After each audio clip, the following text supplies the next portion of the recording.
Hello guys, and welcome back to another video.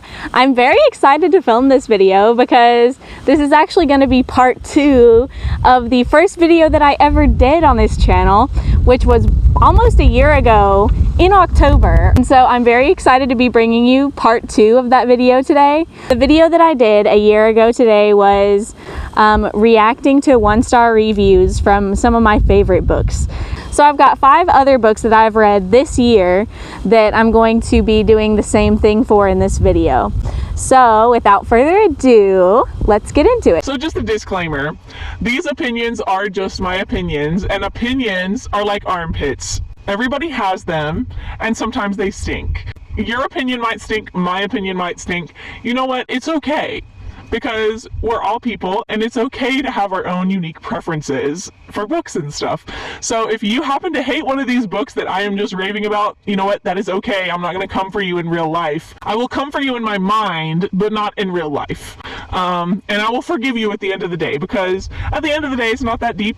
And we're just all here to have a good time and have fun talking about books, okay? So yeah, I just wanted to make that quick little disclaimer. Onto the video. The first book that we're going to be talking about today is The Kiss of Deception by Mary E. Pearson. I rated this book 5 stars. I loved it so much. I'm still working on finishing the series. I just love the world so much. So read the review, Tiffany. Kindle customer says, possibly one of the worst books I've read in years. Save your money, find an actual fantasy book and not a book about the stupidest characters and a love triangle with a dash of fantasy. Okay, first of all, you have poor taste. You have terrible taste if you think that that is not a good book. I'm sorry. I love The Kiss of Deception. I will defend it with my life. I will defend every single character in that book with my life. I am dead serious. Like, I love Leah. I love Rafa in his own way. I love Caden. I really love Caden. No, I don't think you understand. I'm obsessed. As your friend, I am obligated to tell you the truth, and I consider you my friend. So, you, my friend, are wrong. Moving on. What's the next one? Writer girl says, couldn't finish. Terrible, dull love triangle. Got to page 150-ish and started feeling like the story was really bad.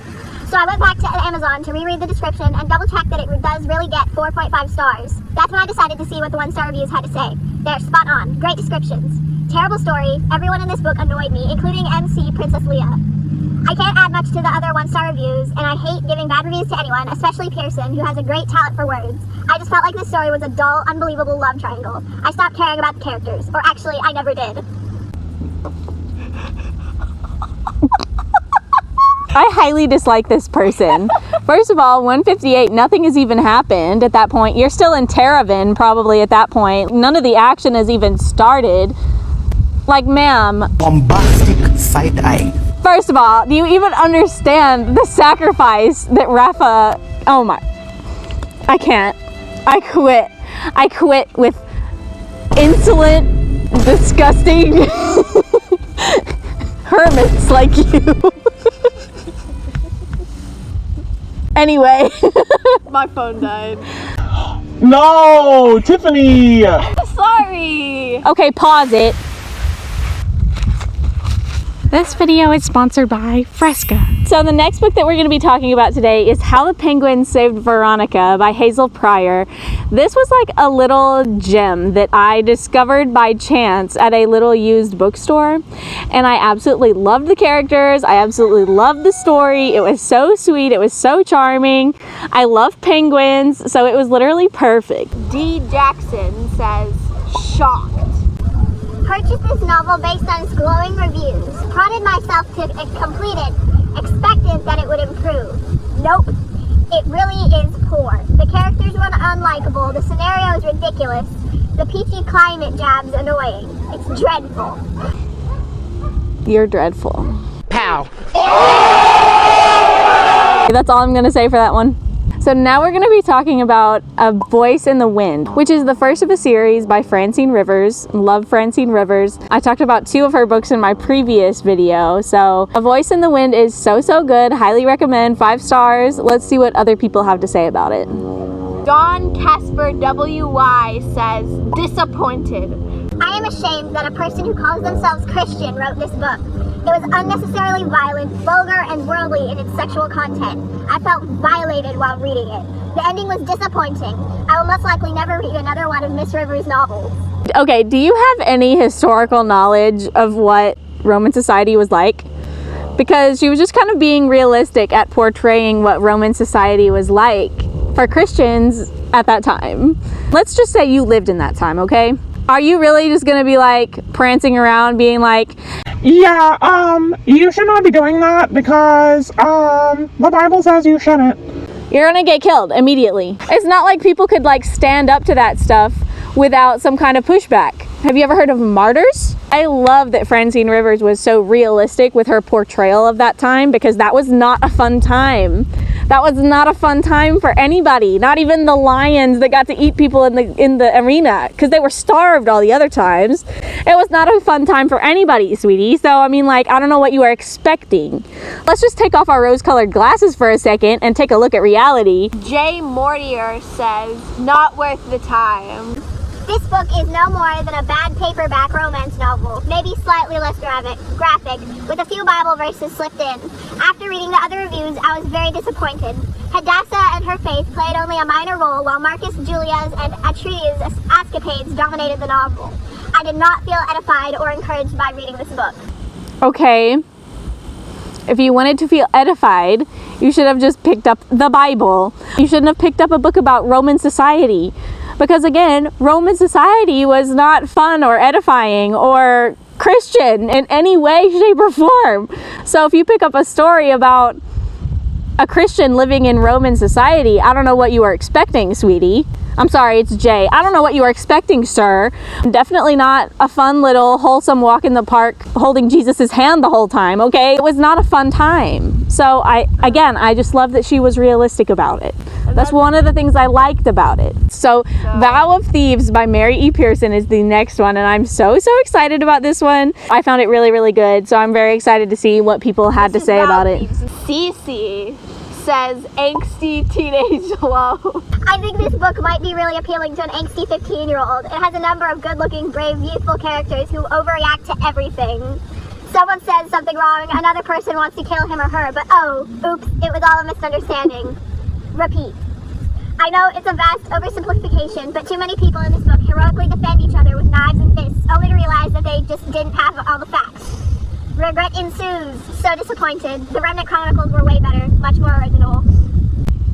Okay, so why do I actually kind of agree with that one at the end? The Remnant Chronicles, I'm sorry, the Remnant Chronicles are better. They are. I found myself liking the Remnant Chronicles better as well, but yeah, I'm also kind of gonna agree with you that it's a little bit angsty, but like that's what I found entertaining about it. Convince the Ballingers to give up their land. The Queen said he's gonna cut me from the team. It's like illegal or something. I just don't know how much more pressure I can take.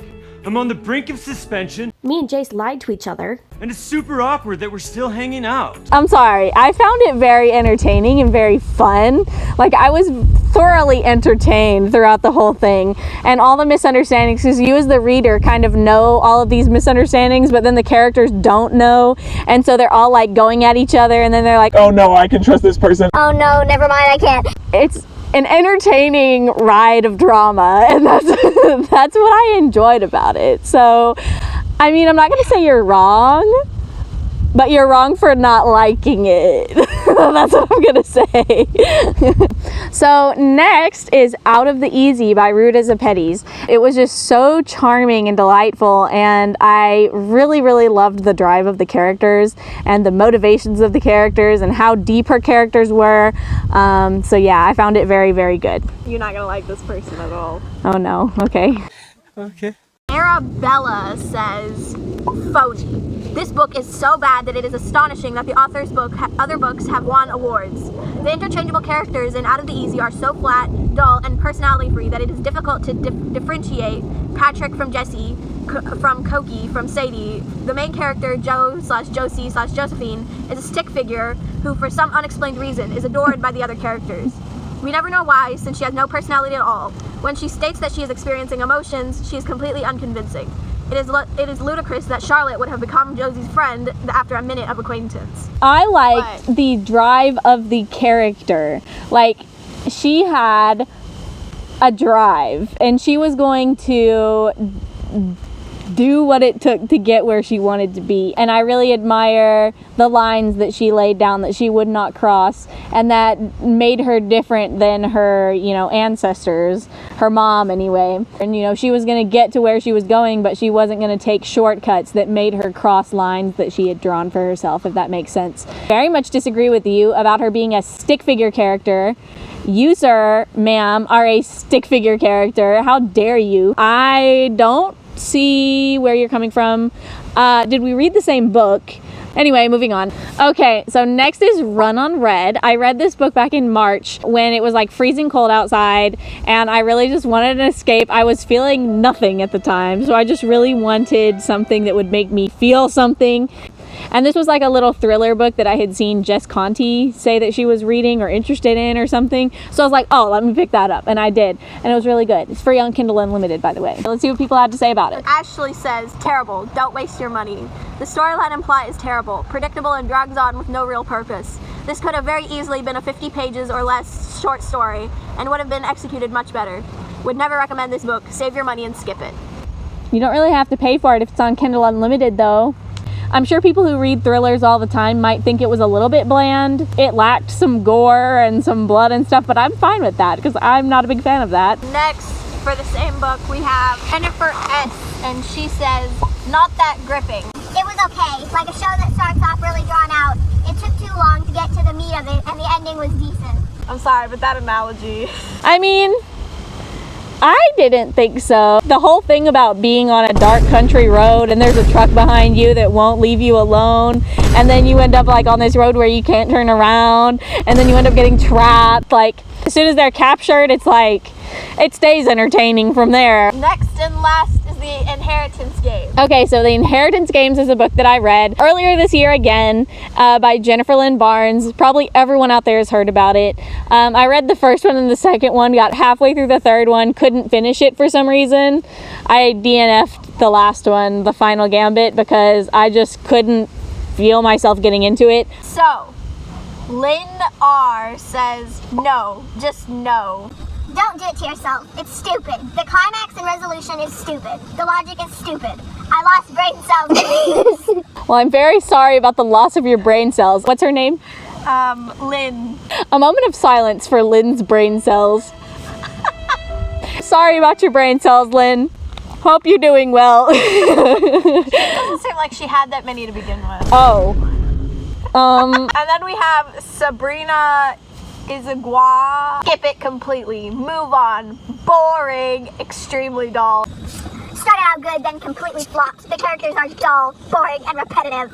Painful to read. Do yourself a favor and skip this book. I didn't find the characters dull, especially not Xander. He was so like bright and cheery, it was like painful sometimes. Avery sometimes got on my nerves. So did Jameson. I'm sorry, y'all, don't come for me. Jameson was so freaking annoying sometimes. He really was. I liked Jameson and he was annoying. I just wanted to be like, listen here, punk. I liked Grayson from the beginning. I liked Nash and I liked Xander. Jameson, get that man some help. Get that man some therapy. He is not okay. Stop it. Get some help. Was that all of them? Yeah. So those are some books that I've rated 5 stars this year. I had a fun time as always, spending some time with you today. I am actually thrilled because we're finally getting the fall weather. It's starting to finally feel like October, and it is literally perfect. Tiffany literally told me this morning, she was like, yeah, last year when we filmed this video with your other books, it was like literally the first cold day of the year, and it was the same thing this year. Like, this is the first kind of colder day of the year, and I'm so excited about it. Stop it. Stop it. Thank y'all so much for watching. I hope you have an amazing rest of your morning, afternoon, evening, or whatever other time of day it is for you. And I'll see you next time. I'm going to go drink some Fresca and watch the new season of Spy Family. Anyway, have a good day. Bye. Anyway, have a good day. Bye.